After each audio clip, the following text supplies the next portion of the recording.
para esto, es decir, una reunión de gente que es estudiosa y creo que para todos Magdalena es sinónimo de un conocimiento profundo, de cierta, un estudio que ha sido cada vez más desarrollado sin esas convulsiones que solemos tener los que estudiamos y nos dan. Ella ha sido una apasionada constante y siempre es muy grato escucharla. Yo he estado con ella en un congreso y ahora tengo el gusto de que participe con nosotros en este grupo. Eh, bueno, por supuesto ya sabemos, tienen muchísimas publicaciones, sobre todo el asunto de Nietzsche y el escepticismo, lo que yo más he trabajado, pero bueno, ha trabajado ahora mucho el tema, creo yo, de posverdad, fake news, algo así, escuché también en una conferencia, así que bueno, le agradecemos muchísimo a la profesora Olguín y le damos la palabra. Muchísimas gracias. Pues muchísimas gracias. En primer lugar, quisiera agradecer la invitación tan amable del profesor Garmendia y de la profesora Bozo y manifestarles pues el placer de estar con ustedes hoy y agradecerles muchísimo su presencia. El tema que voy a tratar hoy se llama es la posverdad y yo quisiera mostrar que es una confusión conceptual, como diría Wittgenstein, y me voy a basar en él para presentar algunas reflexiones sobre este tema. Yo voy a leer esto porque yo no soy muy buena para hablar así sin apoyos y tampoco tengo ninguna ayuda del computador, entonces van a tener que, tenemos que usar a la antigua. Vivimos en sociedades cada vez más polarizadas, con un número creciente de conflictos étnicos y religiosos y con enormes desigualdades. Como consecuencia de ello, muchísimos países se enfrentan ahora a nuevas realidades de convivencia, complejizadas en los últimos años por la pandemia. Esto que hubiera podido ser una ocasión para el aprendizaje y la solidaridad se ha convertido más bien en una exacerbación de las diferencias y infortunadamente en un motivo de agresión, de rechazo y de exclusión. En muchas ocasiones el motor de los conflictos y paradigmáticamente de los conflictos religiosos y más recientemente de los conflictos políticos es la idea de que un grupo en particular detenta la verdad y por lo tanto se arroga el derecho de imponérsela a los demás mediante la persuasión o por la fuerza. Esta presunta posesión de la verdad desempeña un enorme papel en la justificación de la violencia que se ejerce contra quienes son diferentes o piensan de otra manera. La idea de la posverdad, por su parte, contribuye a agudizar los confrontamientos, pues cada quien cree que su opinión o su emoción personal tiene igual valor al de una verdad demostrada, que los hechos reales o los sistemas acumulados de conocimiento no pueden invalidar sus creencias individuales o las de sus líderes políticos. En este artículo voy a recurrir a algunas de las reflexiones de Wittgenstein para precisar el concepto de verdad y sacar algunas consecuencias de este análisis para el concepto muy poco claro y muy peligroso de posverdad. Según la definición de la Real Academia Española, la posverdad, llamada también mentira emotiva, es la distorsión deliberada de una realidad que manipula creencias y emociones con el fin de influir en la opinión pública y en actitudes sociales. El diccionario de Oxford, que lo declaró en 1917 el neologismo del año, la define como el fenómeno que se produce cuando los hechos objetivos tienen menos influencia en definir la opinión pública que los que apelan a la emoción, a las creencias personales. Para algunos autores, la posverdad es sencillamente una mentira o un engaño, encubiertos con el término políticamente más correcto de posverdad, que ocultaría la tradicional propaganda política como instrumento de manipulación. Martín Caparrós la considera un menos sinónimo del viejo uso de la propaganda, las relaciones públicas y la comunicación estratégica como instrumentos de manipulación y control social. Jason Harsin, una de las autoridades en este tema, va más allá al acuñar la expresión régimen de posverdad o sociedad de posverdad para indicar que no se trata de episodios aislados y que no se reduce a la proliferación de una publicidad política distorsionada, sino que alude a una serie de desarrollos cuya convergencia ha creado las condiciones para este tipo de sociedad. O sea, para Harsin no se trata solamente de episodios particulares de propaganda política distorsionada, sino que es un fenómeno mucho más amplio y por eso se refiere a eso como un régimen o como una sociedad de posverdad. Santiago Montenegro amplía igualmente el alcance del término al proponer que esta nueva era de la posverdad tiene antecedentes históricos, entre ellos la crisis financiera de los 70 y los 80, los cambios geopolíticos posteriores a la Guerra Fría y la sustitución de las ideologías políticas tradicionales de derecha y de izquierda por disputas culturales, nacionalismos y religión.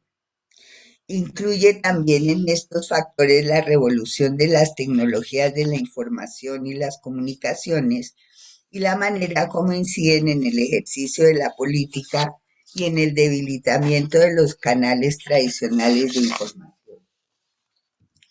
En relación con la incidencia política, se ha señalado también que las redes creadas por los usuarios pueden convertirse en cámaras de resonancia donde predomina un único punto de vista político, generando así un sistema de medios paralelo en el cual se repiten y difunden afirmaciones distorsionadas y mendaces sin que sea posible refutarlas.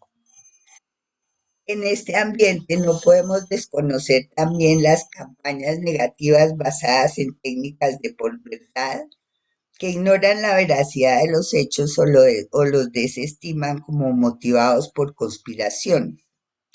Suele citarse como ejemplo de esto la campaña que llevó al Brexit en Inglaterra, pero en el caso nuestro, o sea, en el de Colombia, hay un ejemplo aún más elocuente que es la forma como la difusión de falsa información, que se reconoció abiertamente poco después, afectó el voto del plebiscito por la paz.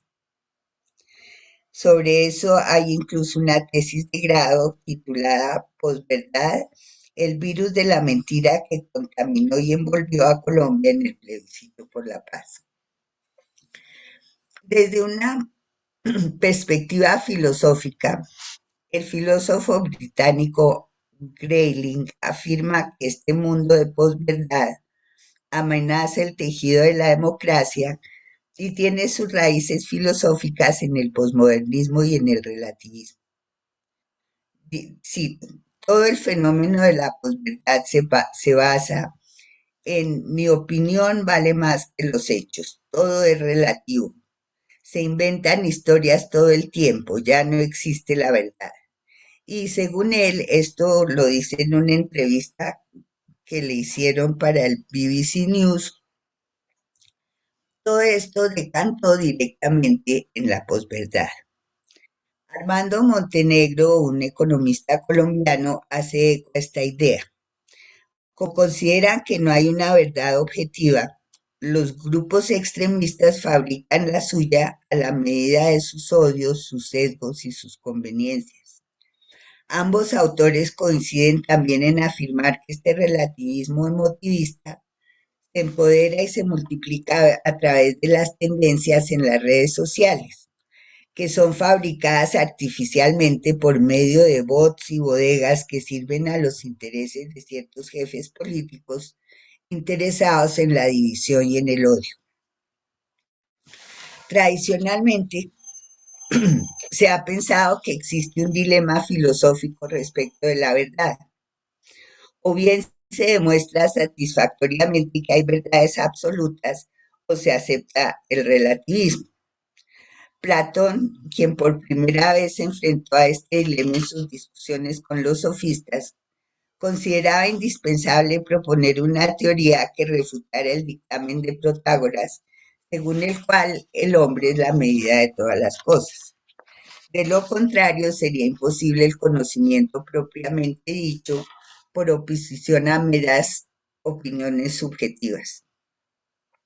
Muchas de las reflexiones de Wittgenstein, y especialmente las que se encuentran en Sobre la certeza, pueden entenderse como una interesante salida a este dilema, pues si bien reconoce la imposibilidad de fundamentar el conocimiento en verdades universales y necesarias, no acepta que de allí se siga el relativismo subjetivo o cultural, que es sin duda uno de los más fuertes soportes de la posverdad. En primer lugar, perdón, sostiene que el concepto de verdad es como cualquier otro concepto del lenguaje, que su aplicación significativa exige contextos de uso, los juegos, que no son únicamente lingüísticos, uy,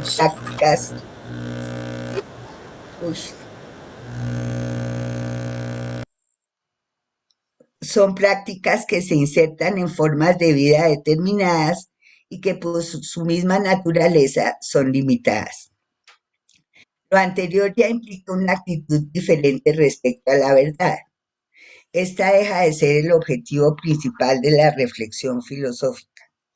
Pierde, por decirlo así, el protagonismo que ha tenido tradicionalmente y pasa a ser un concepto más que debe ser aclarado en relación con otros conceptos y con la gramática de los juegos en los que se utiliza. Por otra parte, los usos válidos de un concepto excluyen lo que Wittgenstein llama su empleo metafísico. En este caso, la palabra no tiene antítesis. Su aplicación no tiene como propósito distinguir lo verdadero de lo falso, identificar algo como verdadero por oposición a imaginario, irreal, ficticio, fingido, artificial, etc. En realidad no cumple ninguna función. Estrictamente no es un uso metafísico, pues no es estrictamente un uso. Hablar en términos absolutos de verdad equivale entonces a desconocer la lógica del lenguaje. Al igual que con cualquier otro concepto, el de verdad no se utiliza en todos los juegos.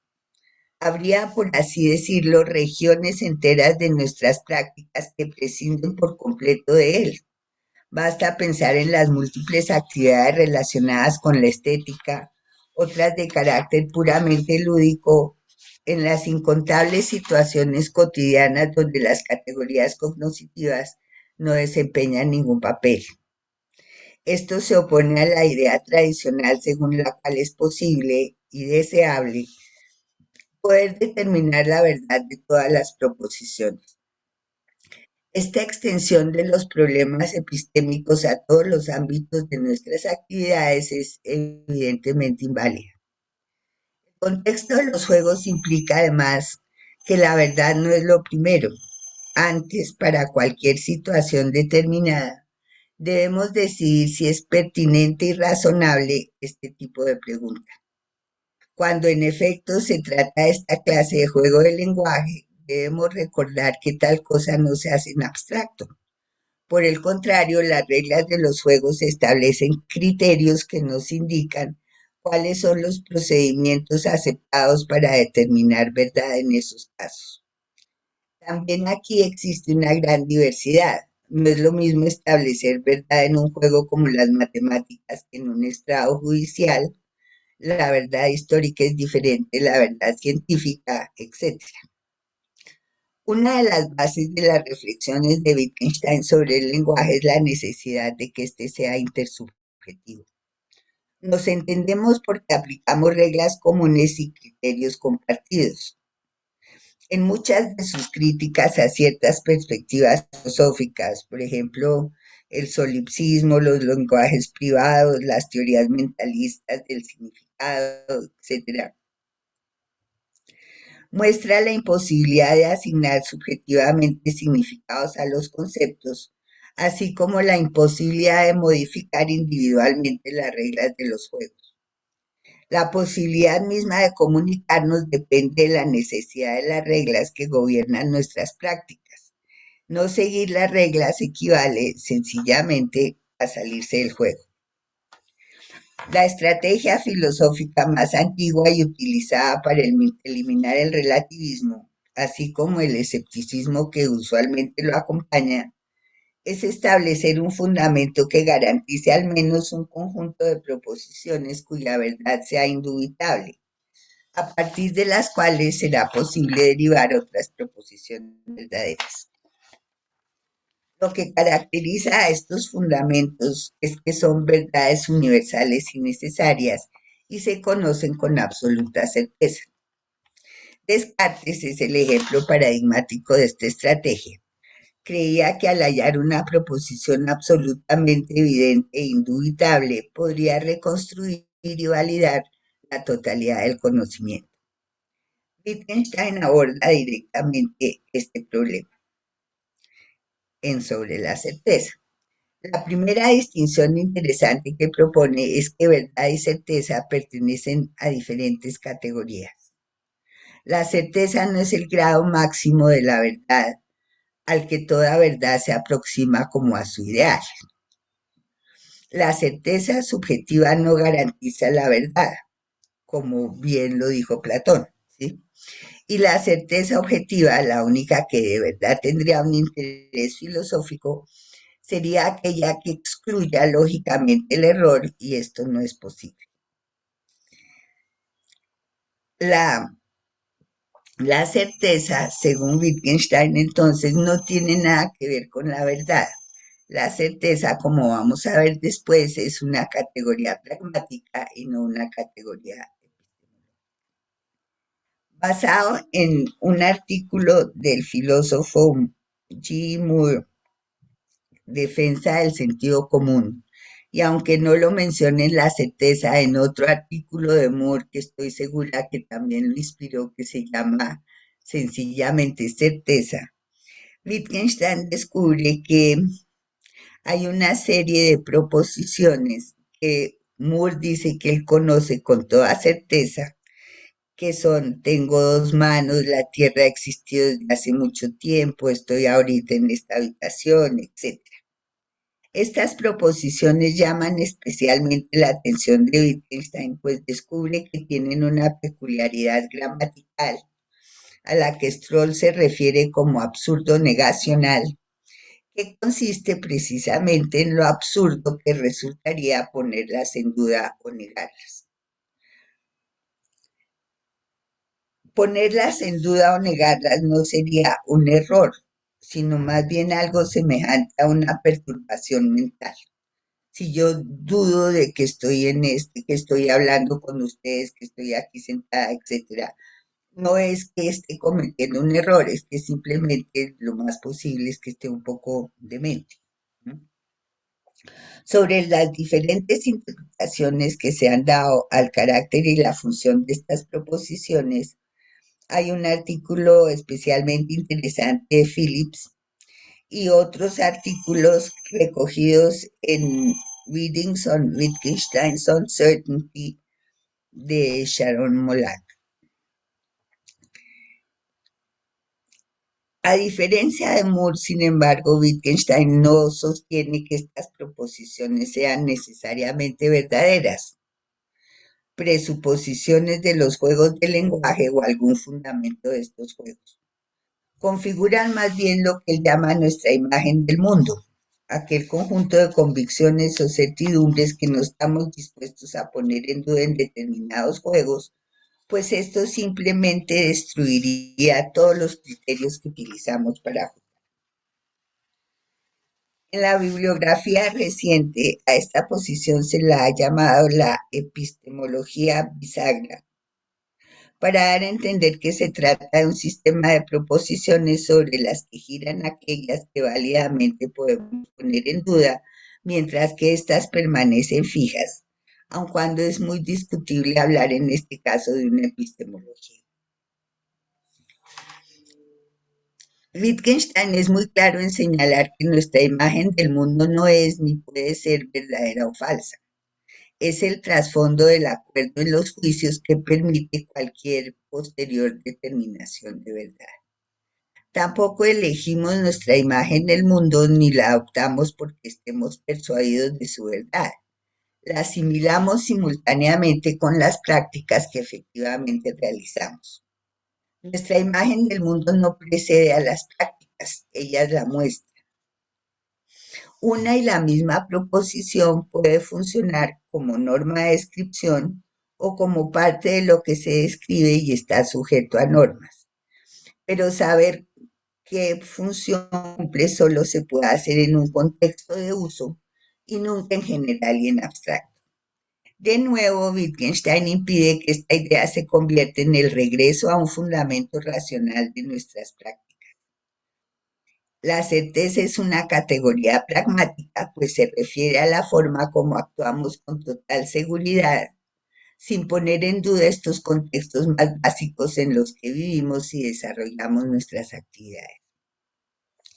De lo anterior podríamos entonces concluir lo siguiente. Wittgenstein rechaza la posibilidad de hablar con sentido de verdades absolutas, así como la de fundamentar el conocimiento en ellas, y rechaza también la posibilidad de fundamentar los juegos del lenguaje en la razón o en la naturaleza. Sostendría entonces que, en efecto, la verdad es relativa, pero no es relativa a una cultura o a quienes en cada caso la determinan, sino relativa a los juegos del lenguaje donde se utiliza este concepto. Y en tales juegos, dada la necesidad de las reglas, resulta imposible hablar de una verdad relativa al sujeto, pues es imposible modificar la gramática de los juegos a voluntad o asignar individualmente significados. Wittgenstein amplía entonces nuestra idea de racionalidad al mostrar la diversidad de las prácticas y de las actividades que desarrollamos, la variedad de conceptos y de procedimientos que utilizamos y el sinnúmero de propósitos que perseguimos. Por otra parte, sin embargo, limita las pretensiones universalistas de la racionalidad clásica. Perdemos, en efecto, el ideal de Leibniz y de todo el racionalismo de hallar una teoría que fundamente íntegramente la verdad y elimine la contingencia. Pero recuperamos verdades más modestas, si se quiere, pero innegablemente verdades objetivas. A la luz de lo anterior, podemos ver que el presunto concepto de posverdad no es más que una confusión conceptual deliberada. Es una confusión en varios sentidos. En primer lugar, porque pos, en este caso, no indica, como lo hacen sus usos habituales, algo que suceda después de un acontecimiento histórico o cultural, como se usa en posguerra, posmodernismo, postestructuralismo, etc. Resulta imposible imaginar la verdad como un acontecimiento en cualquiera de estos sentidos, y intentarlo solo produce lo que Wittgenstein llamaría un calambre mental. En segundo lugar, porque verdad aquí no significa estrictamente nada. No es un término que diferencie verdad de ningún otro concepto. No se utiliza para distinguir ni para identificar. Sería, como lo dijimos anteriormente, un pseudouso metafísico de este concepto, pero es deliberado por cuanto pretende arrastrar los significados válidos de estos dos conceptos y sugerir, si acaso, otro tipo de verdad, quizás una verdad enteramente subjetiva. Pero decir que hay una verdad únicamente emocional o subjetiva equivale sencillamente a eliminar todos los criterios intersubjetivos del uso de este concepto y vaciarlo por completo de significado. Finalmente, aun cuando esto indudablemente no impedirá que se siga produciendo este destructivo fenómeno de manipulación y distinción de los hechos, por los increíbles resultados políticos que consigue, al menos la reflexión filosófica puede aportar herramientas para invalidar la difundida idea de que no hay más alternativa que el relativismo personal o cultural en que se basa. Muchas gracias. Bueno, muchísimas gracias. Una certera charla. Bueno, ahora abrirían, yo quisiera hacer una pregunta y todos supongo después, quizá Guadalupe, bueno, todos pueden ir levantando la mano. Yo la había levantado antes cuando empezamos, ¿sí? Bueno, a mí me encantó y quería justamente, tengo como dos preguntas, ¿no? Que me llamaban primero, bueno, muchísimas gracias por la aclaración conceptual. En primer lugar, respecto a al escepticismo, que no es mi tema, no tengo ningún tema en realidad, y ya, yo supongo que cualquier, pensando en un uso laxo del escepticismo, el escéptico tiene un camino, o sea, hace un camino de escepticismo, de duda, transita y llega a ciertas conclusiones, suspensión de juicio, etcétera. Y eso no es algo que se haga en el caso de, digamos, de la fake ni de la posverdad, no hay un camino. Sí, como que se da por sentado que no hay en principio verdad, lo cual y se manipula eso. ¿Sí? O sea, por un lado, que me parece que la discusión puede ser por el lado de la historia, digamos, ¿sí? Porque en realidad, como vos dices, si alguien manipula porque tiene alguna idea de que hay algo que es verdadero y que tiene que creerse al contrario, y en ese sentido te quería preguntar una pregunta más Diogeniana, eh, por ejemplo, las categorías religiosas en Wittgenstein, ¿verdad?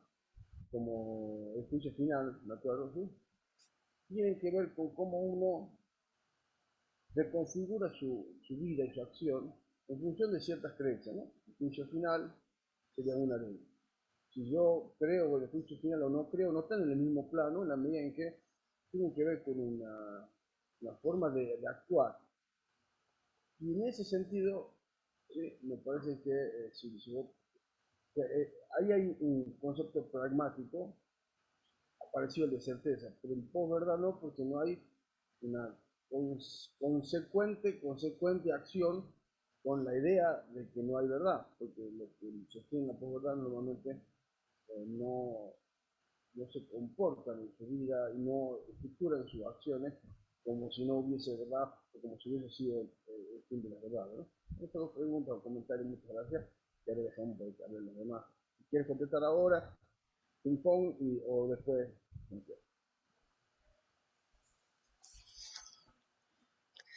Pues si quieres oímos los que quieran intervenir y después. Como somos varios, hagamos grupos, ¿le parece? Hagamos tandas de a tres. No sé Ok, ustedes. Como quieran, o si les gusta el número 4 3 y medio podría ser, pero no sabría bien. Bueno, a ver, tengo que verlos acá. Tengo varias manos levantadas, pero en algún orden. De Guadalupe estoy seguro que la ha levantado porque ella está esperando, es como ese juego que golpean bien.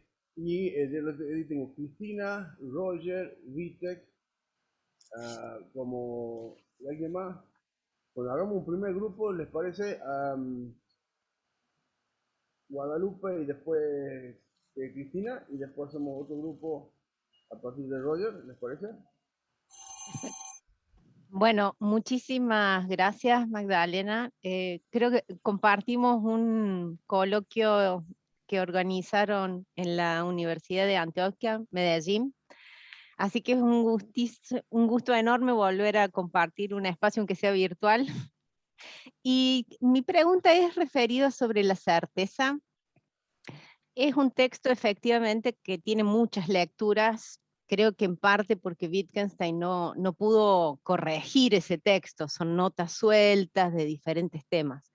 Pero hay un grupo de parágrafos del 608 al 612 que Robert Fogelin toma para defender la idea de que habría algo así como un relativismo en Wittgenstein, sobre todo porque da lugar a la persuasión. Cuando hay un límite en la argumentación para convencer a otros, y estos parágrafos refieren a una situación imaginaria donde estaríamos frente a una cultura completamente diferente, donde las razones llegan a su límite, ya no podemos ofrecer razones, hay desacuerdos profundos, va a decir Vogelin, y aparece el uso de la persuasión.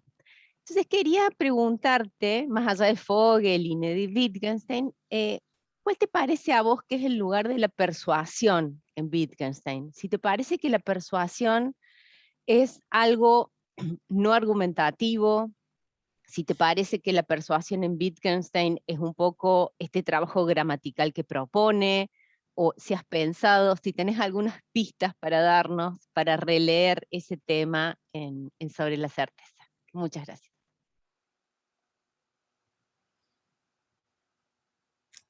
Cristina, sería el último tarjeta. Bueno, muchas gracias. Gracias, Magdalena. La verdad que me interesa especialmente este tema. He tenido como muchas dificultades con internet, así que en algunos puntos no te he podido seguir del todo, pero bueno, lo mismo quiero hacerte esta pregunta. Bueno, me gusta mucho esto que has planteado de la certeza como categoría pragmática y esa distinción entre verdad y certeza me parece uno de los aciertos de Wittgenstein. Quería preguntarte, en esto que vos un poco has hablado sobre el tema del relativismo y de este planteo wittgensteiniano de unas verdades más modestas, si vos abonarías una lectura perspectivista de Wittgenstein, sin hablar de un relativismo, pero no sé, lo relaciono un poco con lo que aparece en investigaciones filosóficas con respecto a este pato conejo, la posibilidad de ver cosas diferentes. No sé, por ese lado un poco iría mi pregunta. Bueno, muchas gracias. Bueno, yo creo que de 3 en 3 porque están terribles las preguntas. Pues lo de Santiago, pues si te entendí bien, es como qué papel jugaría la verdad en el contexto de las creencias religiosas, algo así. Pero yo creo que él cuando habla de la religión, yo creo que él siempre sostiene que eso no tiene nada que ver con la verdad, que esto no es una teoría, que es hay una parte muy bonita donde dice que es que uno se siente totalmente seguro, como que una creencia religiosa equivale como a sentir una seguridad, como que nada puede dañarlo. Entonces, yo creo que él dice sobre la religión lo mismo que dice sobre el valor, que es que los valores cambian totalmente nuestra vida, pero no porque cambie ningún hecho del mundo, sino porque cambia como la valoración total que uno hace de la vida. Entonces, yo creo que en ese sentido es que él dice lo del juicio final, que es que si yo tengo una serie de convicciones religiosas, mi valoración de la vida va a ser diferente de la de una persona que no las tiene, pero no porque ningún hecho de mi realidad o de la otra persona sea diferente, sino porque nuestra valoración es distinta. Entonces, yo pienso que ahí el problema de la verdad no tiene nada que ver, más que en un sentido, digamos, negativo y digamos, accidental, es la forma como la religión ha usado históricamente su pretensión a una verdad para generar una serie de conflictos, que era lo que yo me refería al principio, pues se generan porque ellos tienen la verdad y se la tienen que imponer a la gente que según ellos no la tiene o no la ha alcanzado o no la ve o yo no sé qué les pasa. Entonces, en esto yo no estoy hablando, digamos, de la religión, sino de la forma como la religión lastimosamente ha sido usada históricamente en la generación de una serie de conflictos étnicos y sociales. Sí, sí, sí. Yo me Ahora, refería más bien en las lecciones, cuando la idea de que son imágenes regulatorias de la acción. Entonces, de alguna manera, si alguien, digamos, sostiene o, digamos, argumenta por la posverdad o por el fin de la verdad o lo que sea, de eso también se siguen ciertas, digamos, normas o ciertos comportamientos que debieran guiar su vida y no es así. Es decir, como que uno podría encontrar cierta contradicción pragmática entre el que sostiene o el que se siente o que cree o que dice que está en una época de la posverdad y cómo actúa en su vida cotidiana. En ese sentido, en verdad, claro, lo otro sería como el fundamentalismo sería obviamente una patología respecto a eso. O sea, yo creo que eso sí, ahí no tiene, eso no es verdad, eso es una especie de creencia obligatoria y otra. Bueno. Sí, yo creo que él es muy claro cuando dice que es que yo puedo decir cualquier cosa, pero mi vida es la que muestra si yo sí creo en eso o no, ¿sí? Pero también yo creo que ahí es interesante, digamos, toda la idea que va con la otra de que la ética no es una teoría, ni se puede fundamentar, ni es un conjunto de proposiciones verdaderas. Entonces, yo creo que eso se lo aplicaría él también, digamos, indirectamente a la religión, que es que una teoría de la religión no tiene ningún sentido porque eso no es un conjunto de verdades que se puedan demostrar, fundamentar, etcétera. Entonces ahí es donde yo sí creo que él desde el principio hace esa distinción entre las propiedades y los valores que la va a aplicar, digamos, a la ética y a la religión. Y sí, pues la idea de que lo único que muestra mis convicciones es mi vida, no lo que yo diga, lo que yo predique, lo que yo enseñe, etc.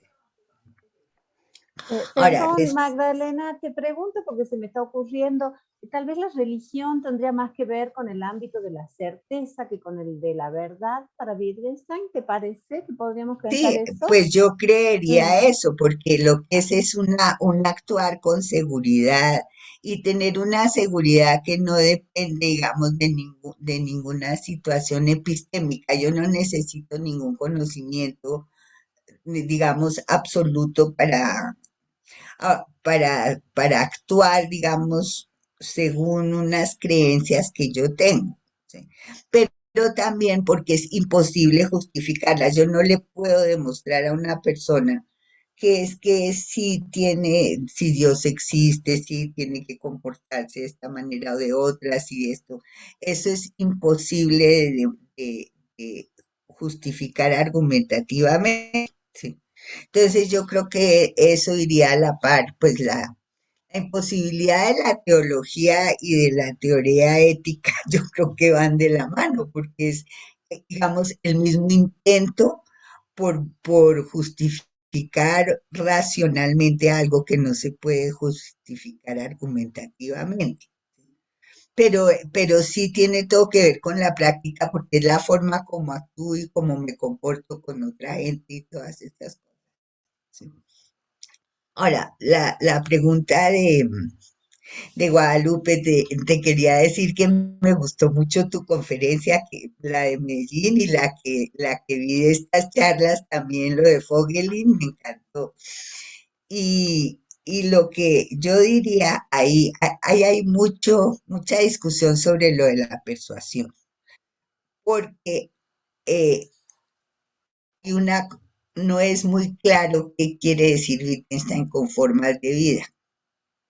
Entonces, cuando yo digo que es una persona que tiene una forma de vida completamente diferente, yo encuentro que hay un problema un poco indecidible en el sentido de que él nunca es claro y pues yo he tratado de leer muchas cosas sobre la forma de vida y esto, pero se me hace que nadie tiene como mucha claridad sobre eso, porque hay una forma de ver lo que es la forma de vida, es la forma de vida humana, que es como cuando él dice, si un león me habla, yo no lo entiendo, pero porque tiene una forma de vida que no es la mía.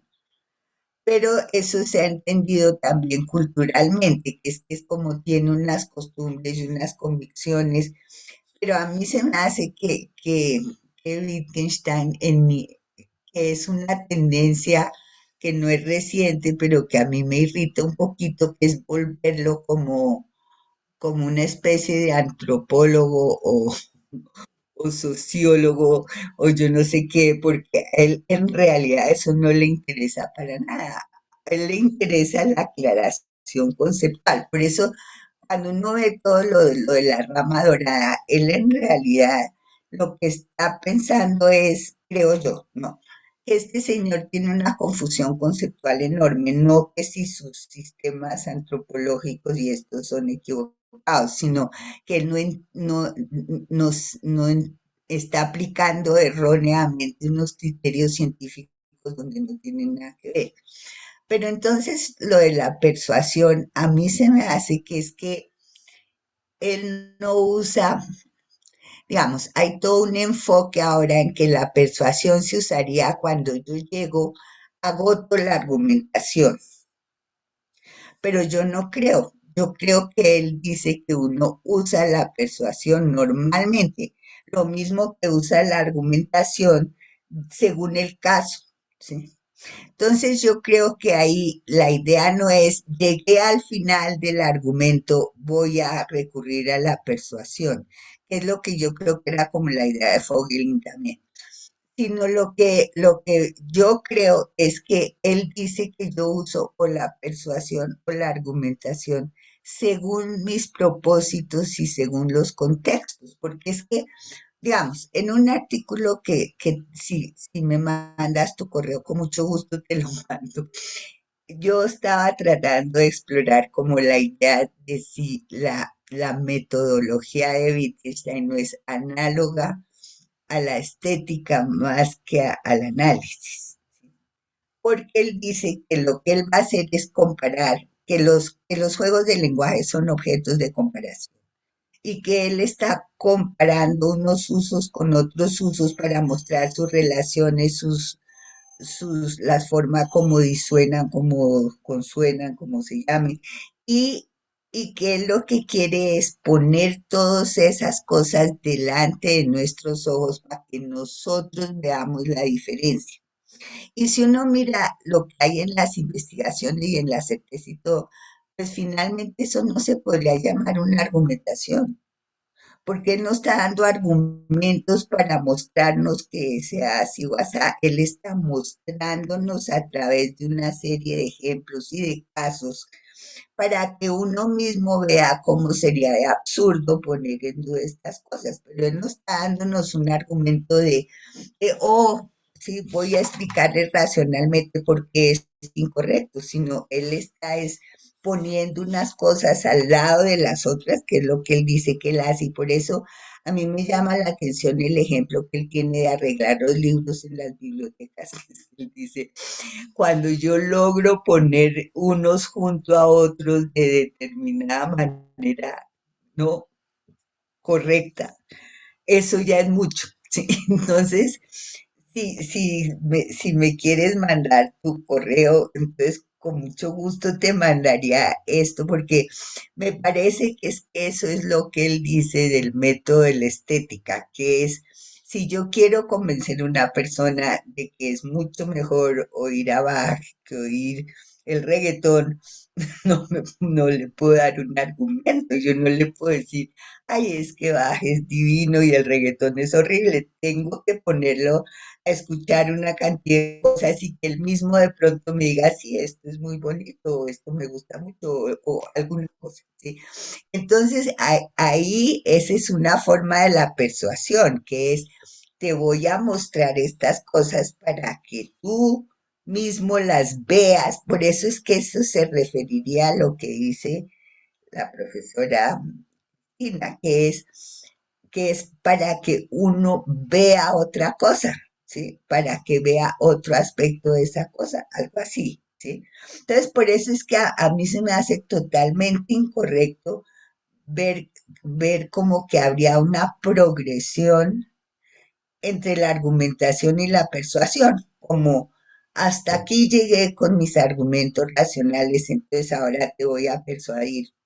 Ahora, él lo que diría es, muéstrele, él dice, la persuasión de la forma como yo he entendido que él la usa es muéstrele unas cosas, no es como dele otras razones o yo no sé, sino haga que mire otras cosas, ¿no? Que es como fuércelo a mirar para otro lado o a ver otras cosas o a tener en cuenta otras cosas, en fin. Pero eso es lo que yo creo que es parte de su propio método. Él nos está persuadiendo, él no nos está argumentando. ¿Sí? Sí, a mí me parece que es muy bueno recuperar esta idea de la estética porque la distinción argumentación, persuasión aparece en las lecciones sobre estética. Entonces me parece que está bien recuperarlo. Pero de todas formas, mi intuición es que Wittgenstein no abandona la argumentación, sino lo que hace es enriquecer los dos conceptos. No, por Digamos, eso te digo ah, yo que es que no es que uno sea mejor que el otro ni nada, porque él no aceptaría esa clase de jerarquías. Él lo que diría es cuál es la situación, porque otra vez volvemos a eliminar el contexto, que es en qué contextos es más adecuado una cosa o la otra. ¿Sí?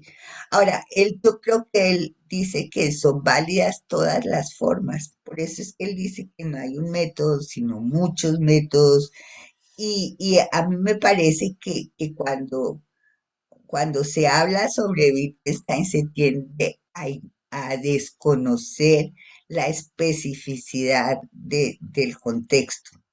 Entonces, por eso yo creo que ahí es, según el caso, será pertinente la argumentación o la persuasión, ¿sí? En matemáticas es ridículo hablar de persuasión, creo yo, porque yo no voy a persuadir a alguien de que 2 y 2 son 4. Yo le voy a explicar racionalmente cómo funciona esa operación y punto, ¿sí? Entonces, por eso yo creo que ahí sí es totalmente contextual. Ahora, lo que me decía la profesora Cristina de los aspectos, yo sí creo pues que en relación con lo que le decía Guadalupe, es eso, que, la, que hay cosas que son más pragmáticas que epistémicas, pero esos son diferentes contextos. Entonces, lo de ver los aspectos a mí se me hace muy importante, pero se me hace que tiene un peligro terrible que es abrirle la puerta como a la hermenéutica, que es, mejor dicho, yo veo que hay muchos hermeneutas que se acercan a Wittgenstein a través del ver los aspectos diciendo que es que le está sí. Es lo mismo que está diciendo Gadamer y que está diciendo no sé qué, que es que ver cómo y ver cómo no sé qué.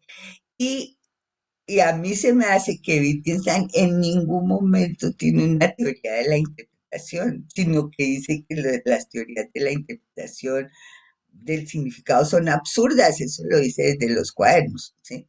Pero entonces a mí se me hace que por interesante que sea ver los aspectos, esa discusión es un poco compleja porque él dice que no cambia nada en la percepción, ¿sí? Si yo veo el conejo y si veo el pato, yo estoy percibiendo lo mismo, pero lo que cambia es como el aspecto en el que me concentro, algo así, ¿sí?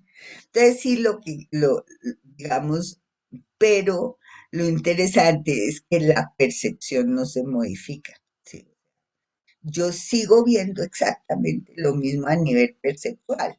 Entonces, a mí se me hace que otra cosa que él dice sobre los aspectos que a mí me parece que es clave es que una persona, digamos, que tenga un tipo de formación, va a ver unos aspectos que otra persona que no la tiene no ve. Es como, si yo soy un músico maravilloso, pues yo voy a notar unas cosas que una persona que no tiene ninguna formación musical no va a ver porque simplemente no tiene ese entrenamiento, entonces no las percibe. Entonces, Yo sí he visto eso con amigos míos ¿sí? Que oyen cosas que yo no oigo, estoy oyendo lo mismo, porque tienen un entrenamiento que les permite ver que yo no sé qué cosa desafinó cuando a mí me suena exactamente igual, o en pintura o en cualquier cosa. Entonces yo sí veo que nomás ni siquiera tiene que ser en el campo de la estética. Yo creo que en filosofía la gente que sabe mucho de algo ve unas cosas diferentes de la que sabe muy poquito de eso.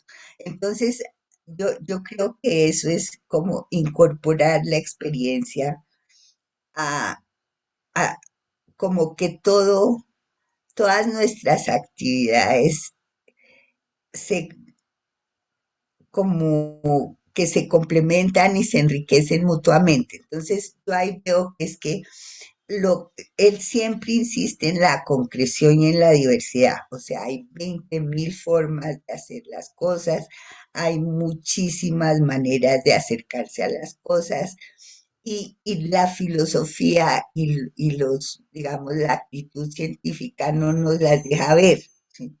Esa es una de las... Entonces yo tengo que cambiar de posición y desarrollar otra sensibilidad, que es una cosa que a mí me parece muy bonita que él tiene desde el prefacio de las investigaciones, que es que él dice que lo que se necesita es un cambio de sensibilidad, no un cambio de teorías ni un cambio de ideas, sino un cambio de sensibilidad para que yo me pueda abrir a esa diversidad y a mirar esa variedad de actividades, de propósitos, de todo. Entonces, yo creo que eso,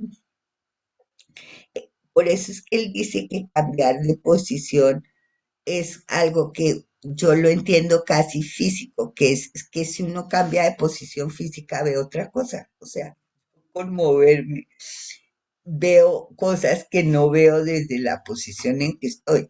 Entonces, yo creo que él quiere como proponernos o invitarnos a que modifiquemos nuestra sensibilidad en el sentido de abrirnos a una variedad que la imagen, él dice que la imagen no nos deja ver, con la imagen que siempre tenemos ante los ojos de cómo se debe conformar todo a un paradigma, a un ideal, a un esto. Entonces nos elimina la diversidad. Entonces él dice, pues, obvio, en la ciencia ese es el método científico, elimine toda particularidad y concéntrese en solo en unas características abstractas. Y para efectos de la física, que un cuerpo sea precioso o horroroso, no tiene absolutamente nada que ver. Es una masa y punto, ¿sí? Pero para todos los efectos de la vida, pues tiene mucho que ver.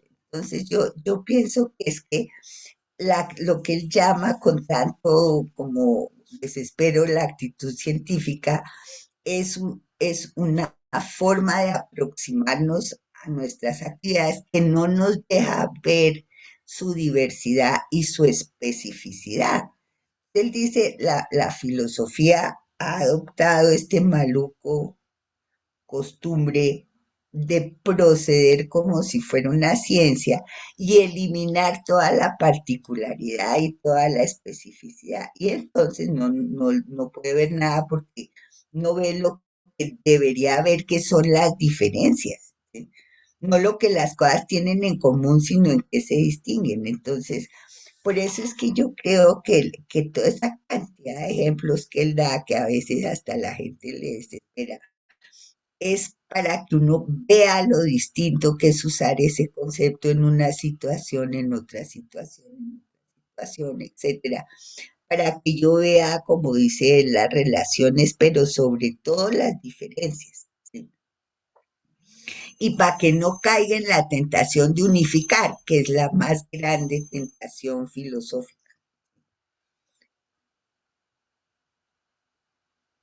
Bueno, tenemos el otro paquete, le llamamos si quieren, o grupo, o Jungla, Roger, Vitek y Ale dos veces, no sé por qué.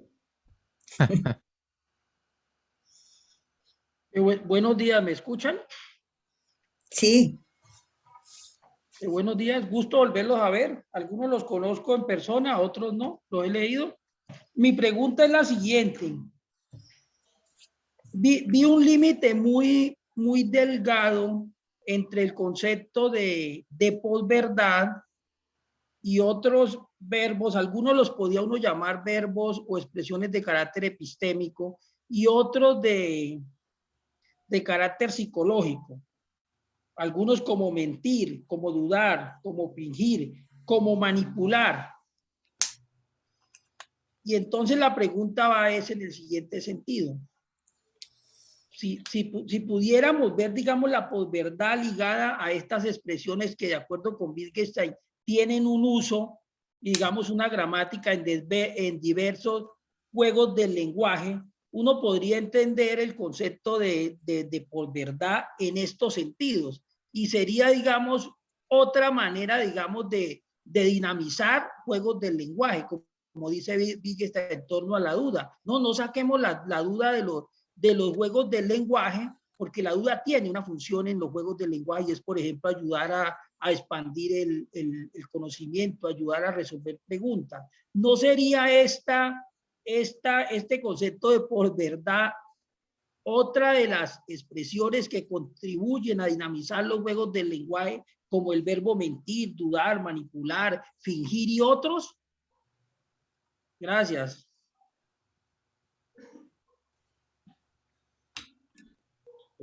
Ahora, viste, haces tu pregunta y...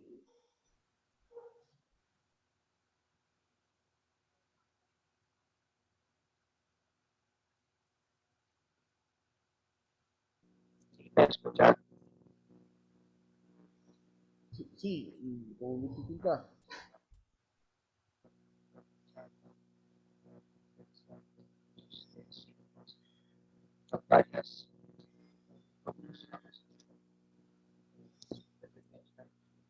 No se escucha bien, Víctor.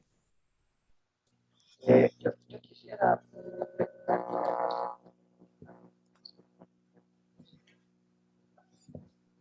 Tal vez la pueda escribir, disculpe. Sí, suena como una radio marina, no sé si te acuerdas de esa radio, la BBC, así, mi abuelo.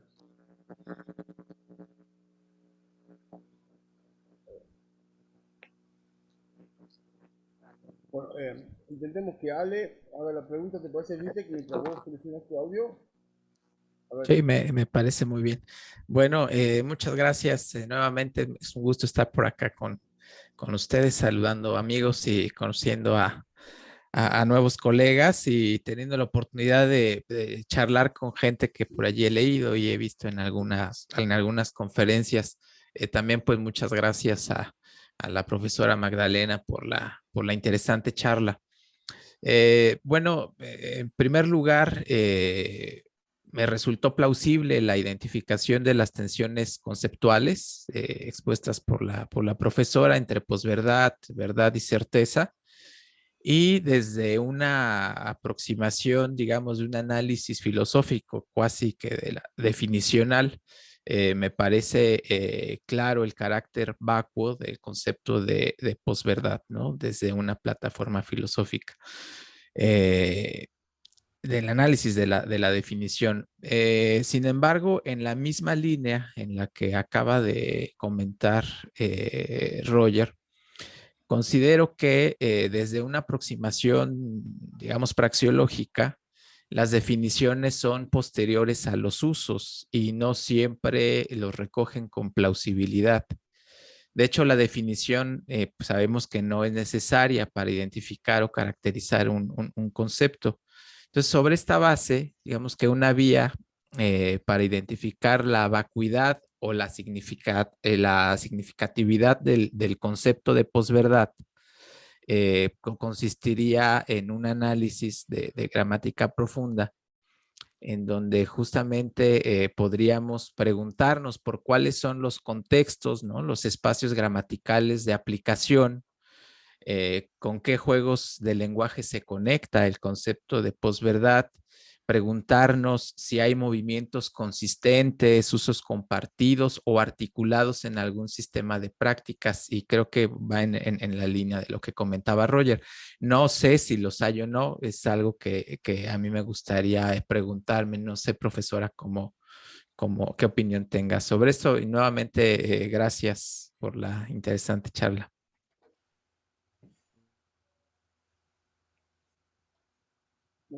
¿Viste que has podido solucionar? A ver.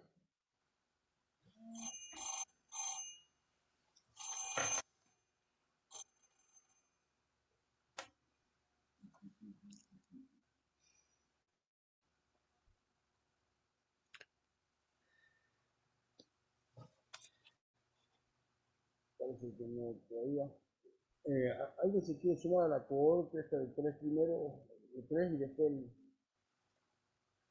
Bueno, yo podía, como son preguntas como que parecidas, entonces, mientras Vitec se conecta, en, yo lo que quisiera decir no es que, o sea, mi preocupación es que posverdad como fenómeno sociopolítico es peligroso para la democracia y es dañino en un sentido general, inclusive vamos, a partir de la posverdad, por ejemplo, como la usó incansablemente Trump durante su presidencia.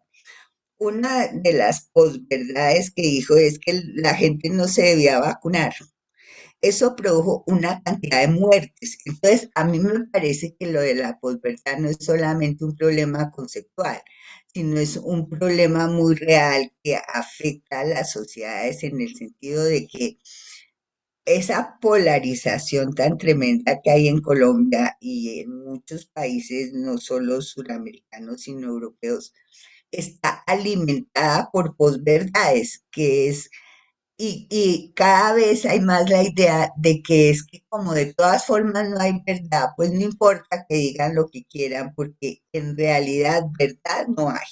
Por eso yo pienso que filosóficamente, pues no es que un filósofo pueda proscribir ningún uso horrible de mentiras como se hace en la posverdad. Pero a mí sí se me hace que por lo menos en lo que se refiere al relativismo, que es uno de los más grandes fundamentos de la posverdad, porque es que como no hay verdad, entonces da lo mismo lo que diga Trump, lo que digan acá, lo que diga el otro fulanito, porque verdad no hay, ¿sí? Ahora, eso ha generado inclusive en una cosa como todos los ataques a la ciencia, al conocimiento académico, todo eso es como todo ese desprecio por esos conocimientos acumulados, porque todos son patrañas, todo eso en realidad no está nada, está demostrado, se ha demostrado, aquí han dicho cosas totalmente absurdas, por ejemplo, cuando el plebiscito por la paz, una de las cosas que decían es que ese acuerdo por la paz va a volver a todos los niños homosexuales. Y ahora yo no entiendo, pero hay gente que pensó, entre otras muchos movimientos cristianos, que qué horror que el acuerdo de paz era para volver homosexuales a todos los niños colombianos. Entonces yo decía, Dios mío, semejante cosa tan absurda, pero la gente se lo creyó, porque eso va revuelto con una cantidad de pseudo teorías y bueno, lo que pasa es que a mí me parece que la filosofía sí puede aportar algo en el sentido de que si el fundamento de la posverdad es este relativismo rabioso y totalmente emotivista, que es que la única verdad es lo que a mí me parece y lo que a mí me gusta y lo que yo prefiero, eso sí se puede hacer filosóficamente, porque sí corresponde a la filosofía decir algo sobre la verdad y sobre el relativismo, no sobre el uso político de estas cosas que evidentemente existe. O sea, yo en ningún momento estoy diciendo que el hecho de que esto sea un concepto vacío afecte desafortunadamente de ninguna manera que los políticos lo sigan utilizando para manipular. Y yo concedo totalmente que eso tiene una cantidad de usos, sobre todo unos usos muy prácticos y muy políticos, que es convencer a la gente de una cantidad de bestialidades para efectos políticos, como se está haciendo, digamos, aquí ahorita para las votaciones que va a haber en el año entrante. Pero yo pienso que es que, pues, lo que corresponde en ese caso, pues claro, es una actividad que trate de minimizar el efecto de estas mentiras y el efecto, pero es que, digamos, el hecho de que se use oculta, digamos, yo sí creo que también sirve en cierta medida denunciar como su carácter inocuo y su carácter positivo. Cuando yo digo verdad, estoy arrastrando unos significados que son muy positivos, que es y que llevan a pensar, ay, bueno, esto sí de pronto es otra verdad o es otro tipo de verdad o yo no sé qué estupidez, pero sí hay la idea generalizada, o por lo menos entre los americanos y entre muchos de nosotros, de que como la verdad es relativa, entonces es posible que todas estas cosas absurdas sí sean verdaderas porque son el resultado de una conspiración de yo no sé quién. Ahora, todo el auge de las teorías conspiracionistas va de la mano con el de la posverdad, pero porque la gente acepta implícitamente el relativismo y le parece que sí, porque como todo es relativo, entonces, ¿por qué no va a ser verdad que todas estas cosas sí suceden? Entonces, a mí se me hace que digamos, por eso yo digo que yo estoy segura que hablar de la vacuidad de este concepto y de su mal uso y de sus, ¿sí? No va a impedir nada, pero por lo menos va a aclarar unas cosas que puede que le sirvan a gente que no esté tan fanatizada ni tan polarizada, que puedan pensar que en realidad ni el relativismo es tan relativo, ni todas estas cosas son imposibles de refutar o algo así, porque como todo es relativo. Por eso a mí me parece que la posición de un filósofo pues tiene que ser usar las herramientas de su oficio, porque yo digamos, pues lo otro sería ya pues tener una actividad política, ¿sí? Pero eso también es compatible con todo esto, pero es distinto de usar la filosofía en lo posible y en lo que es mínimo, ¿sí? Para contrarrestar estas concepciones.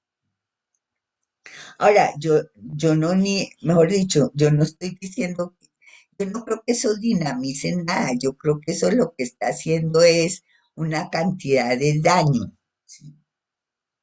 Porque como dice Roger, a mí no me parece que esto tenga, digamos, un carácter positivo, que es que dinamiza unos juegos de lenguaje. No, a mí se me hace que esto lo que hace es difundir un reguero de mentiras y engaños y causar una polarización y una cantidad es creo que inclusive ha llevado a la muerte de cantidades de personas que se han creído todo el cuento de que las vacunas son para inyectarles un chip y controlarles la mente o yo no sé qué, ¿sí?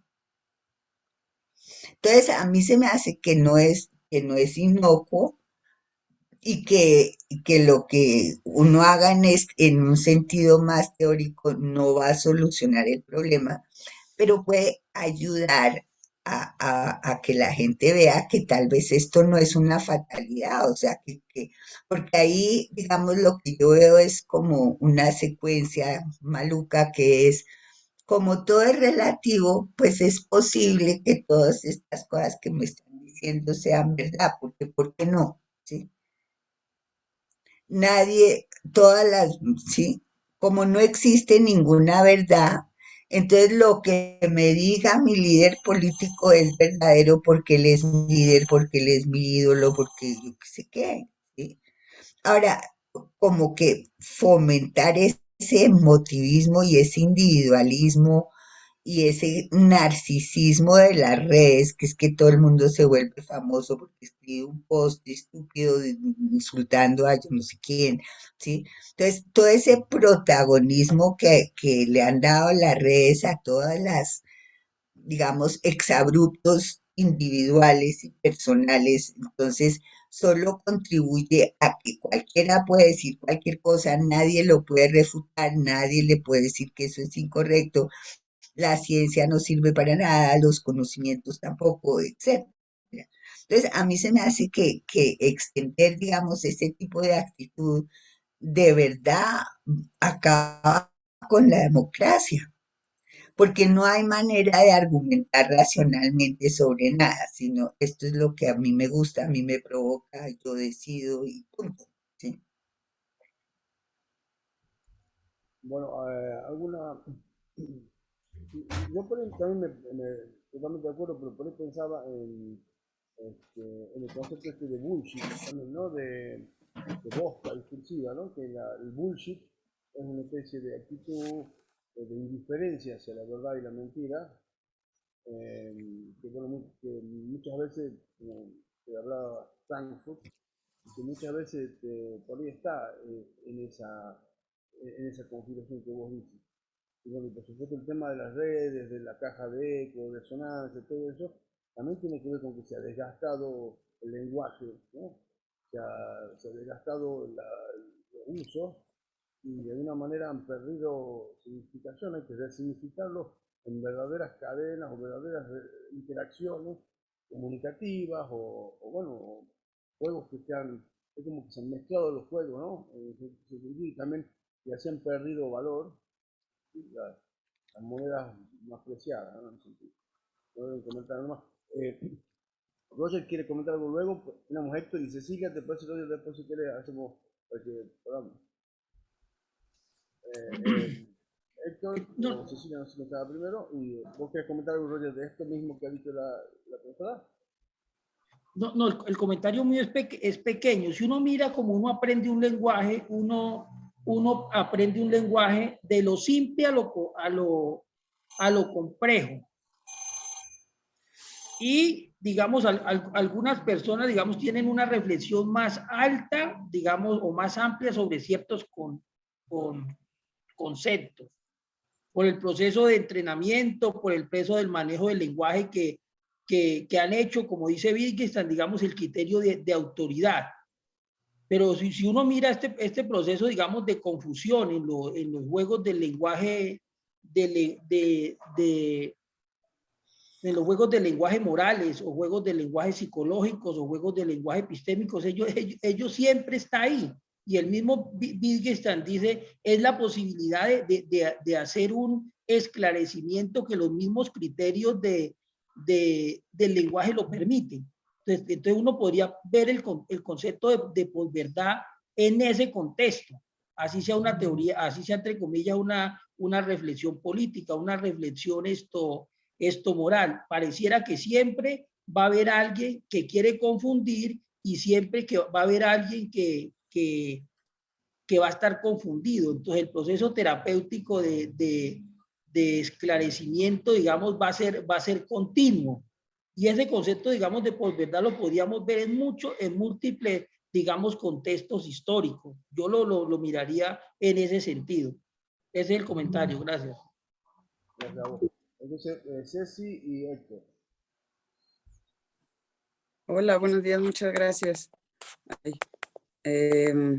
Gracias por la plática, muy interesante. Muy rico volver a escuchar algo de Wittgenstein y discutir algo de Wittgenstein.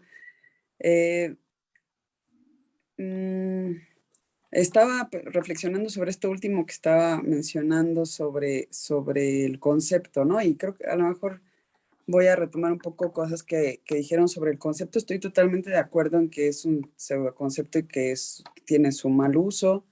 En eso estoy de acuerdo, pero ya en la discusión posterior me quedé pensando si creo que la pregunta que Wittgenstein haría aquí o que donde sería ser wittgensteinianos en ese aspecto, sería no tanto centrarnos en el concepto, sino si el concepto tiene alguna función en algún juego. O sea, ¿qué función tendría el concepto de posverdad en los juegos de lenguaje que estamos jugando hoy en día? Creo que yo me iría más por allá en esta última discusión que tenían. Porque no sé hasta qué punto piensen si es así, pero creo que en todo caso es una palabra nueva para una serie de prácticas que ya han existido siempre, y lo que realmente está en el fondo de esta palabra o de este concepto es la misma práctica. O sea, lo que está realmente de fondo es la práctica, la actividad del hablar por hablar, el dar una opinión nada más por dar una opinión. Esa sería como la práctica, y ahora le llamamos así, ¿no? Pero como que eso sí, siempre ha existido, creo, y solamente se le ha ido reforzando con el anonimato de las redes y el anonimato de la virtualidad y de todo esto. Se ha ido fortaleciendo esa práctica de decir cosas sin fundamento o de simplemente opinar, ¿no? Que sería a lo mejor una de las características de la posverdad, a opinar sí, opinar por opinar, aun cuando nadie nos esté preguntando, ¿no? Sería esa la práctica. Pero yo en este caso yo pondría más el acento en la práctica más que en el concepto, porque el concepto puede ser simplemente una nueva palabra para algo que siempre hemos hecho, solo que a lo mejor ahora lo estamos haciendo mucho más. Por ahí iría mi comentario, que a lo mejor es un poco parecido a lo que decían antes. Y luego me quedé también con una duda, bueno, ahí con lo de formas de vida y lo de, bueno, esa sentencia que dijiste, Magdalena, de que no le interesa para nada lo cultural. No sé, me quedé pensando en eso, pero lo voy a averiguar un poco más. Estoy de acuerdo que luego se le usa mucho. Yo estudié una maestría en ciencias sociales y efectivamente se lo usaba muchísimo, como todo el tema de formas de vida y de juegos de lenguaje lo usaban mucho como para llevar agua a su molino y hablar de lo cultural. Sí es cierto eso. Pero ya de ahí a decir que Wittgenstein, cuando habla de formas de vida, de plano no tiene absolutamente nada que ver con lo cultural, no sé, porque sí hay muchos momentos, sobre todo al final, en sobre la certeza, en cultura y valor. Hay tiene muchos apuntes donde parece que sí le interesa, sobre todo esto que mencionaba Guadalupe, que le interesa mucho a Guadalupe, lo de la persuasión, donde cuando se encuentran estas dos culturas, ¿no? Ahí qué pasa. Creo que sí no es que lo haya trabajado mucho, pero sí le interesa. Yo creo que sí le interesa, yo creo que anda por ahí. Pero claro, siempre volviendo al tema del juego del lenguaje, y ahí, aunque parece que no está muy desarrollado el concepto de formas de vida, yo creo que sí se entiende bien cuando lo relacionamos con las actividades y con los juegos de lenguaje. En esa triada creo que se entiende bastante bien lo que quiere decir con formas de vida o forma de vida, aunque lo haya mencionado tan poquitas veces en las investigaciones, pero luego al final sigue usando mucho los conceptos de forma de vida y juego de lenguaje, una en relación con otra. Entonces, ahí me gustaría averiguarlo un poco más, pero yo no me iría tan lejos como para decir que no le interesa para nada lo cultural, no sé. Ahí lo dejo un poco a discusión. Y me hubiera encantado escuchar a Vitek, porque creo que a lo mejor Vitek tenía también algo hubiera tenido algo que decir al respecto, no sé. Sospecho que algo de eso iba a decir también. Bueno, muchas gracias. Ha entrado Vitek, ¿no? ¿Ya? Sí. ¿Vitek? Sí. ¿Escuchas mejor? Mucho mejor. Sí, es que se me olvida quitar mis audífonos. Entonces no escucharon. No me escucharon antes. Bueno, entonces voy a repetir rápido. Muchas gracias a Magdalena por lo que, de hecho, coincidimos en muchísimos puntos entre todos, creo. Sí, yo quiero levantar dos puntos. Uno, que pudieron haberme escuchado, que varios postmodernistas simplemente ven en Wittgenstein el padre del relativismo. Por ejemplo, Lyotard Lyotard en los años 80, sí, con su rechazo de grandes relatos, la argumentación a favor del relativismo se basa precisamente en Wittgenstein. Entonces, el absolutista diría, hay una sola verdad que es válida. Relativista diría, hay muchas verdades que son diferentes y todas son válidas. Esta postura relativista se entendía de manera de Protágoras, ¿sí? De que hablando de verdades, pensamos en lo que cada uno piensa o cada uno siente, cada uno opina, porque hay muchas personas, entonces hay muchas verdades.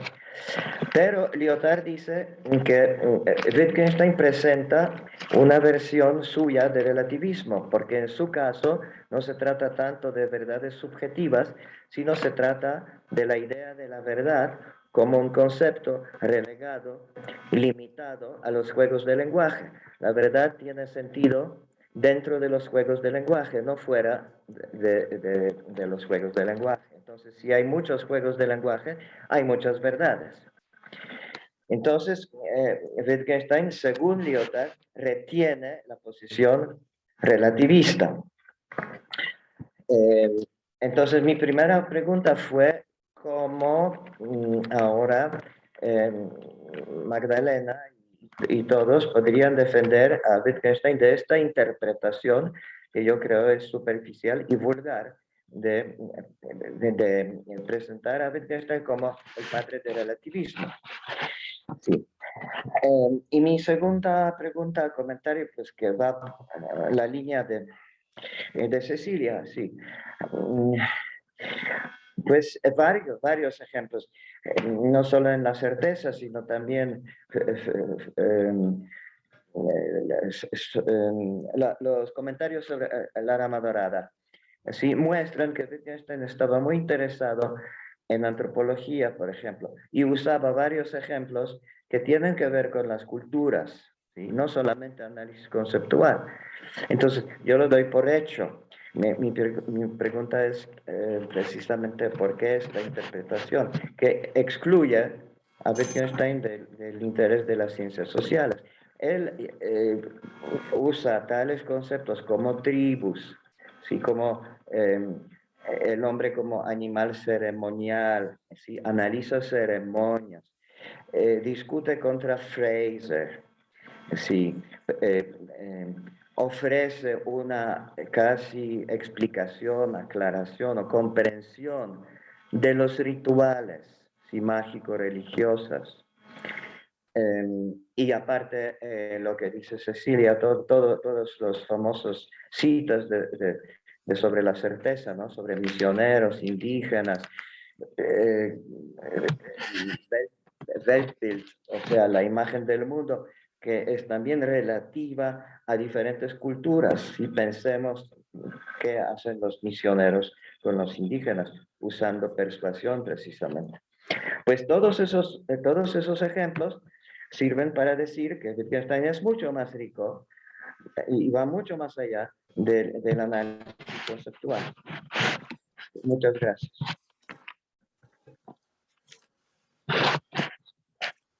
Bueno,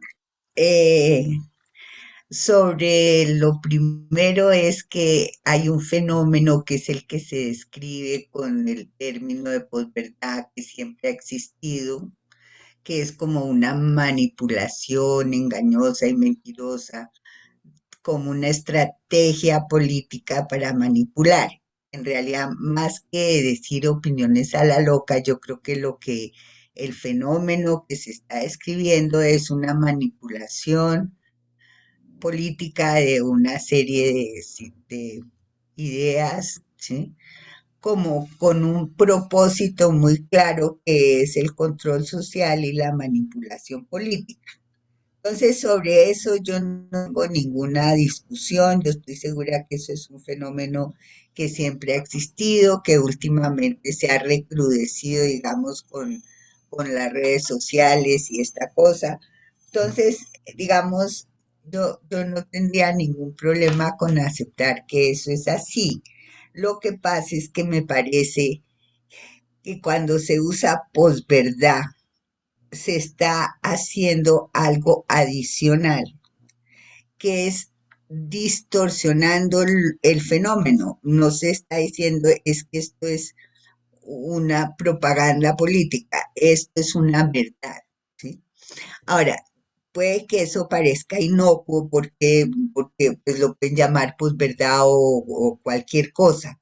No, no es igual, no es igual porque la verdad arrastra un valor y por eso es que algunos dicen que es que esto es políticamente correcto, o sea, es encubrir un fenómeno que es engañoso con el término de verdad para, digamos, embutírselo con mayor facilidad a la gente, ¿sí? Entonces es dar una impresión totalmente equivocada de lo que se está haciendo, que es manipulando a la persona con la engañosa, digamos, idea de que le están dando una verdad inédita, o sea, que lo que él creía que era verdad no lo era, pero que ellos sí le van a revelar una verdad rarísima que es la que ellos están vendiendo. Entonces, por eso a mí me parece que no es solo, sí acepto que estas prácticas de manipulación han existido siempre, esto no es ningún fenómeno reciente.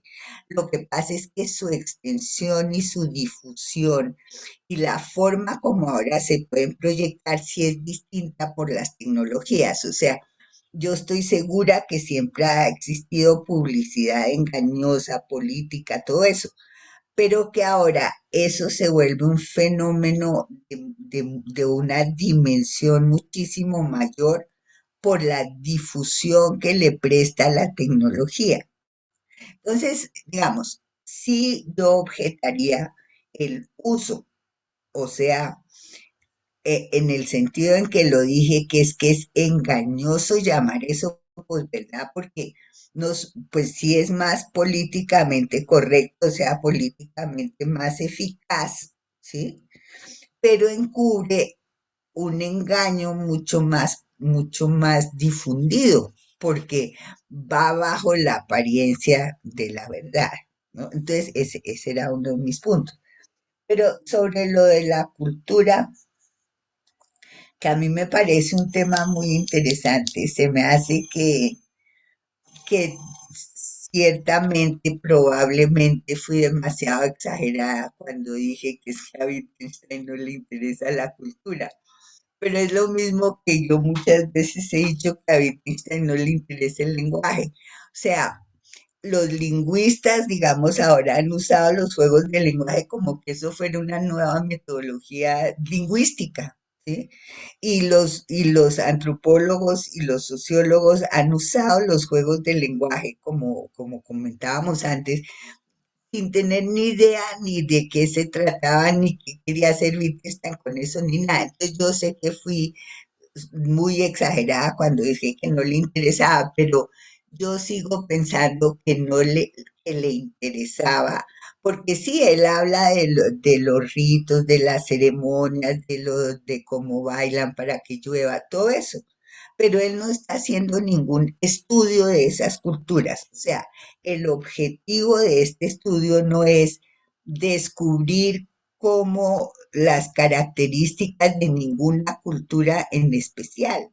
Ni él es un etnógrafo, ni él está tratando de ubicar esa cultura en su dimensión histórica y en relación con otras culturas, etcétera. Lo que haría, sí, efectivamente, un antropólogo o una persona, o un etnógrafo o una persona que se dedique a esos estudios en las ciencias sociales. Entonces, el hecho de que él use todos estos ilustraciones y ejemplos, los usa con un propósito que no es el de un antropólogo, que es mostrar unos diferencias conceptuales, ¿sí?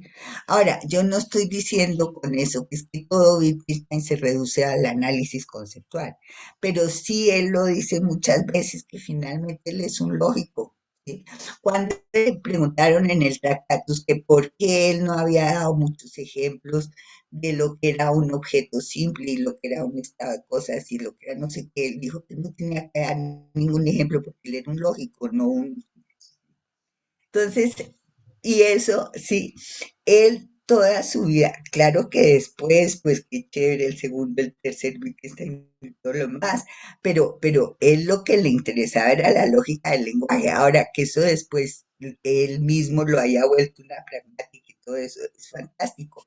Pero lo que pasa es que de todas formas él sigue haciendo, o digamos, todas esas variaciones son sobre la lógica del lenguaje.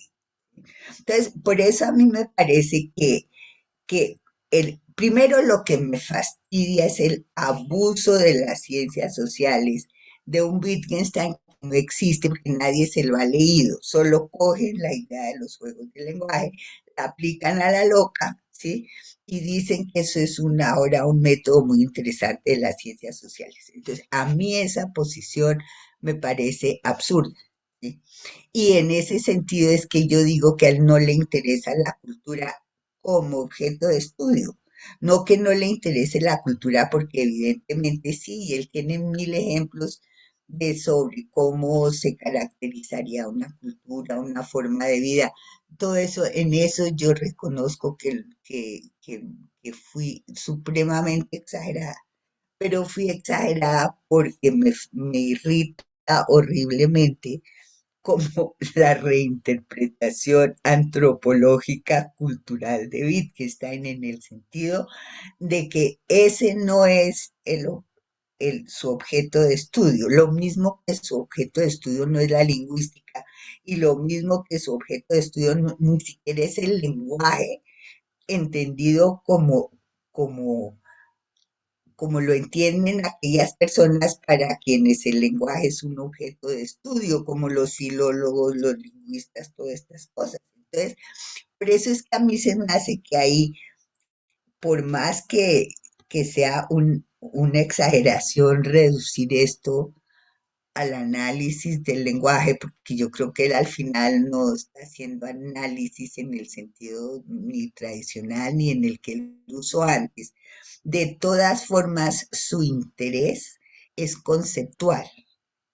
Entonces, yo sé que es una forma muy brusca y probablemente muy equivocada de haberlo dicho de esa manera, pero es como para enfatizar la idea de que ese no es el objetivo ni de la es que ni siquiera de la rama dorada. O sea, el objetivo de la rama dorada no es hacer un estudio antropológico de las culturas que estudió Fraser, para nada, es solo ver cómo se equivoca Fraser en su aproximación a un fenómeno cultural. Entonces, por eso es que a mí me parece que ahí sí fui muy exagerada, pero digamos, la razón es evitar como toda esta apropiación de parte de las ciencias sociales de unas ideas que ellos ni conocen ni han de verdad estudiado adecuadamente, ¿sí? Ahora, habrá muchísima gente que sí lo ha hecho y que lo hace pues sabiendo qué está haciendo y todo, pero hay muchas otras personas. Ahora, las métodos de Wittgenstein, yo estoy segura que se pueden aplicar en muchas ciencias y en muchos campos y en muchas disciplinas. Yo no tengo ninguna objeción a eso. Mi objeción es hacerlo de una forma como totalmente descuidada y simplista, ¿sí? Que es solo aplicarlo.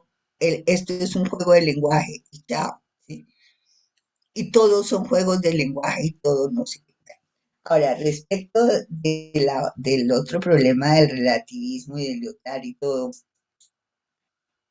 yo lo digo en el trabajo, que es que Wittgenstein es un relativista en el sentido de que él no acepta que haya una única verdad, ni que haya verdades universales y necesarias, ni que haya una serie de verdades de las que se puedan derivar yo no sé qué cosas.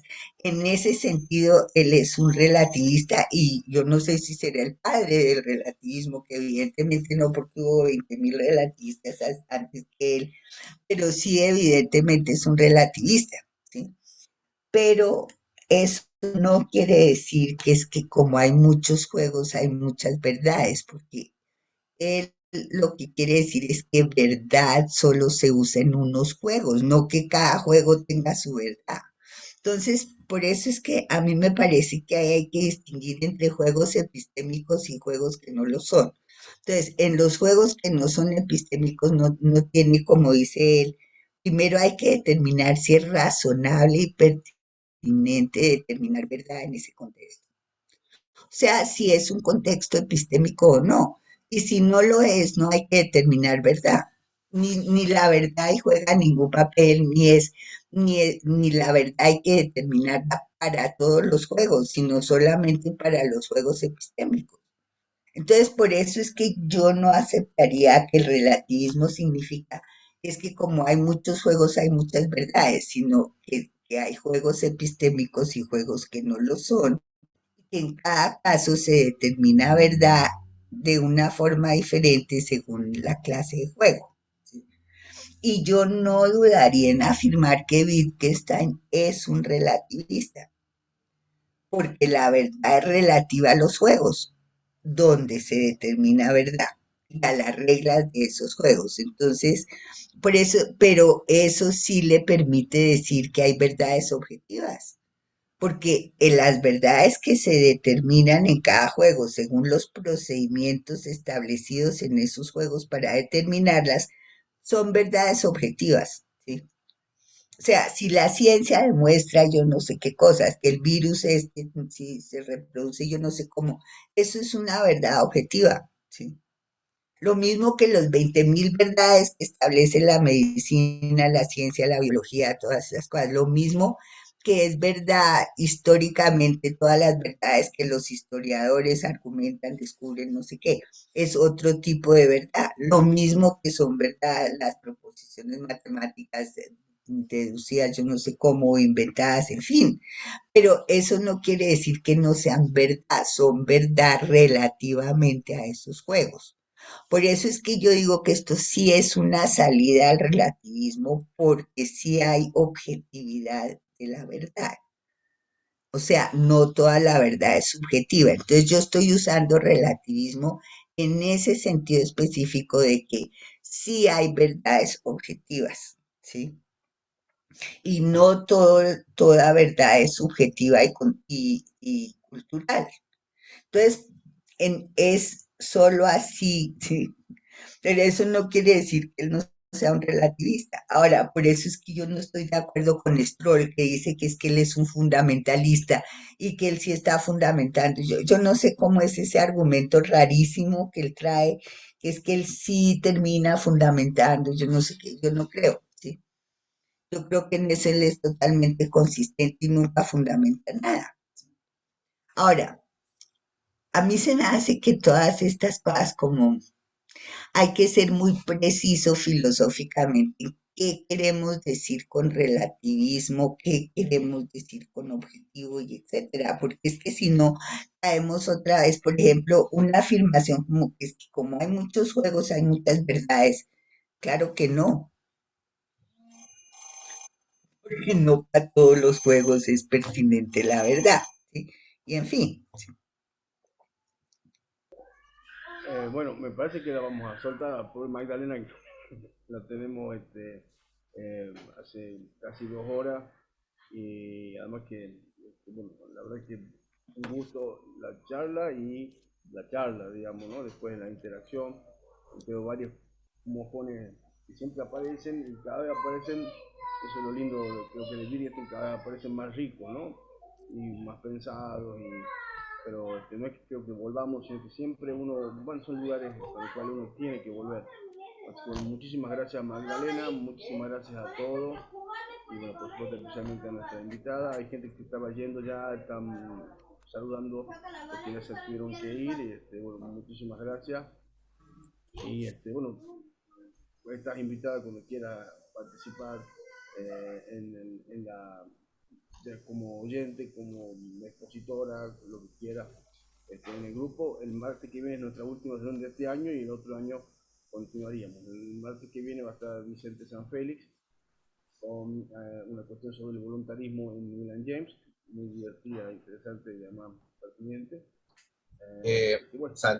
Santiago, Si me permitís, yo había levantado la mano, pero no voy a hacer ninguna pregunta, simplemente era para agradecer a Magdalena por su conferencia y recordar que yo en su momento leí un artículo de ella en un famoso libro de compilación del espejo a las herramientas, y pude ahí conectarme con ella a través vía mail, y fue muy gentil al responderme y al mismo tiempo a ofrecerme un artículo que creo que es el artículo del que mencionaba recién, sobre las lecciones de estética, que para mí fueron de gran utilidad y me abrieron mucho la cabeza cuando estaba trabajando sobre el método en Wittgenstein.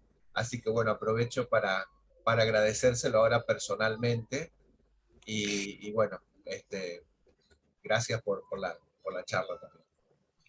No, yo quería agradecerles a todos la participación, la charla y haber compartido con ustedes este rato tan agradable. Y les quería decir que los que tengan interés en ese artículo, con mucho gusto les escribo mi correo y así me mandan el suyo y se los puedo hacer llegar. Y muchísimas gracias por la invitación y por todas las preguntas que me parecen muy enriquecedoras. Mil gracias. Gracias a vos. Gracias, Magdalena. Voy a poner en el chat la...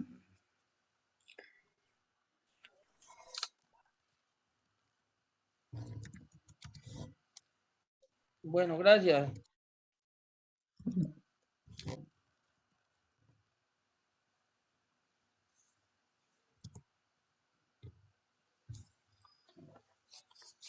Bueno, mil gracias. Hasta luego.